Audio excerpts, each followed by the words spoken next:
देश को एक गति दी है, एक डायरेक्शन दिया है, और आप अब समझ गए हैं कि किस दृढ़ निश्चय के साथ भारत सरकार काम कर रही है। वो निश्चय पहले दिखाई नहीं देता था। घोषणाएं होती थी, योजनाएं बनती थी, ढिंडोरा पीटा जाता था, श्रेय लेने के लिए चुनाव के वक्त वो बात रखी जाती थी, लेकिन धरातल पे, जमीन पे वो योजनाएं कभी आपने क्रियान्वित होती नहीं देखी। आज पिछले 10 साल का देश का अनुभव कि जो गरीब के लिए योजना बनती है, महिला सशक्तिकरण के लिए योजना बनती है, किसान के लिए योजना बनती है, तो सीधा जो लाभार्थी हैं उनके खातों में सीधा पैसा भेजा जाता है। अब किसी बिचौलिए की जरूरत नहीं, किसी को भ्रष्टाचार करने का मौका नहीं देती सरकार। तो ये बहुत बड़ा परिवर्तन हमने होते देखा। मथुरा में भी कई अच्छे काम हुए हैं। मैं अभी बैठा बातचीत कर रहा था, बहुत पुरानी मांग थी। 15 साल से छाता की चीनी मिल बंद थी। मंत्री जी बैठे हैं, लक्ष्मी जी, ठाकुर तेजपाल जी लगातार प्रयासरत रहे उस इश्यू को लेकर। छाता के किसान कहते थे, मैं एमपी था तब भी मुझे भी कहते थे, लेकिन उस समय राज्य सरकार ने सहयोग नहीं किया। मैं बधाई देता हूं कि बीजेपी की सरकार जो लखनऊ में है, उन्होंने 2 टूक कह दिया और नई मिल के निर्माण के लिए बजट या आवंटन किया है। कितने ही करोड़ रुपए लगने पड़े वो लगाए जाएंगे, ताकि यहां क्षेत्र के, मथुरा के, छाता के किसानों के लिए जो उनको बेहतर दाम मिल सके, उनके फसल का वाजिब मूल्य उनको मिल पाए। और दूसरा, पर्यटक जिस हिसाब से यहां आते आए, करोड़ों लोग आते हैं। कोरोना के पहले जो वर्ष था 2019 का, जो आंकड़े हैं वो दिखाते हैं कि मथुरा वृंदावन में अकेले 1,60,00,000 पर्यटक हर साल आते थे। यूपी टूरिज्म बोर्ड का ये आंकड़ा है। फिर 2 साल खराबी आ गई, आना जाना बंद हो गया। उसका प्रभाव यहां के क्षेत्र के व्यापारियों पे पड़ा, यहां इस क्षेत्र की अर्थव्यवस्था पे नकारात्मक प्रभाव उसके पड़े। लेकिन दोबारा मथुरा वृंदावन खड़ा हो गया। अब दोबारा वही, उससे पुराने आंकड़ों को हमने पार कर दिया।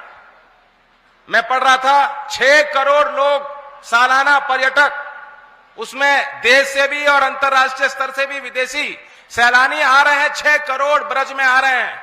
कोई गोकुल धाम देखना चाहता है, कोई गोवर्धन देखना चाहता है, कोई बरसाना की होली देखना चाहता है, कोई मथुरा वृंदावन देखना चाहता है, कोई ब्रजरज का अनुभव कर लेना चाहता है। तो ये एक बड़ी उपलब्धि है।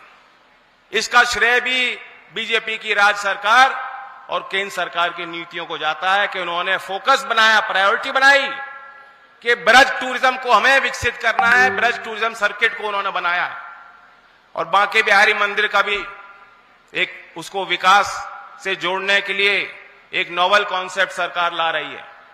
ये जो एक्सप्रेसवे नोएडा से आगरा लिंक है, सीधा एक नए एक्सप्रेसवे से बांके बिहारी जी को जोड़ा जाएगा। ये सारी जो परियोजनाएं हो जाएंगी, उसका लाभ यहां के कामगार को पड़ेगा, यहां के मजदूर को उसका लाभ मिलेगा, गरीब को लाभ मिलेगा, और छोटे व्यापारियों को लाभ मिलेगा। और आपकी छाती गर्व से फूल जाएगी मथुरा वृंदावन के निवासियों की कि अच्छे काम इस क्षेत्र में अब हो रहे हैं और कोई रोक टोक नहीं। मैं ज्यादा कुछ नहीं कहना चाहता। इस क्षेत्र से मैं जनप्रतिनिधि रहा हूं, घर घर से मेरे यहां रिश्ते हैं, हर गांव की वास्तव स्थिति में जानता हूं। मेरे जीवन के हर मोड़ में मथुरा के लोगों ने मुझे आशीर्वाद दिया। अगर आप नहीं होते तो आज मैं पार्लियामेंट मेंबर में, राज्यसभा सांसद नहीं हो सकता था। यह आपका आशीर्वाद है। अगर आपका सहयोग नहीं होता तो जो भारत सरकार ने एक फैसला लिया है, आपके विश्वास पे लिया है, आपको हौसला देने के लिया है, आपके मान सम्मान के लिए फैसला लिया कि चौधरी चरण सिंह जी को भारत रत्न दिया जाए, अगर मथुरा का सपोर्ट नहीं होता, समर्थन नहीं होता, आशीर्वाद नहीं होता, तो शायद भारत सरकार ऐसा ऐतिहासिक फैसले और निर्णय नहीं ले पाती। तो मैं उम्मीद करता हूं, मेरा भी तो कुछ अधिकार बनता है आप पे, आपका मुझ पर अधिकार है, तो मेरा भी आप पे अधिकार है कि नहीं है। तो आज मैं मांगने आया हूं, पूरे 5 साल आप हम सबसे मांग सकते हो, हेमा मालिनी जी को कह सकते हो, मुझे कह सकते हो, हमारे दल के नेताओं को कह सकते हो, और हम आपके सेवा के लिए तत्पर रहेंगे। लेकिन अब चुनाव की घड़ी है, कोई कमजोरी मत आन देना। मैं हेमा जी को साथ अभी मंच साझा कर रहा था बलदेव में, वहां सभा में मैंने एक बात कही थी। हेमा जी को मैं बचपन से मैं भी हेमा जी का ही फैन था। फिर हेमा जी 2009 में मेरे चुनाव प्रचार में आई, मुझे नहीं मालूम था फिर हम आमने सामने चुनाव लड़ लेंगे। अगला चुनाव आमने सामने लड़ गए। 15 साल हो गए।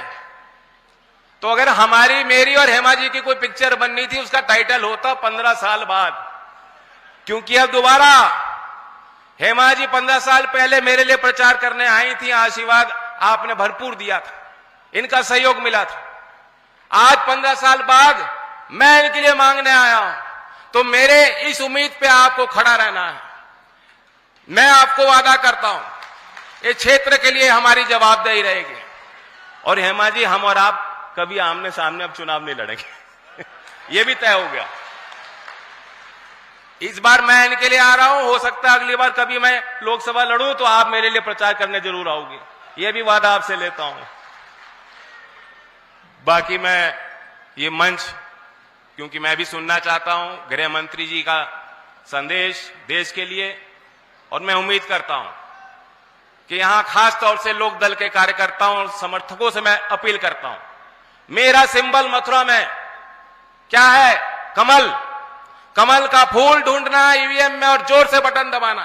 नल और कमल साथ है तो आपके समस्याओं का हल भी संभव है, ये याद रखना। और 26 तारीख में पूरी वोट देकर 400 पार के हमारे लक्ष्य को पूरा करने में हमें सहयोग करना। धन्यवाद। जय हिंद, जय भारत।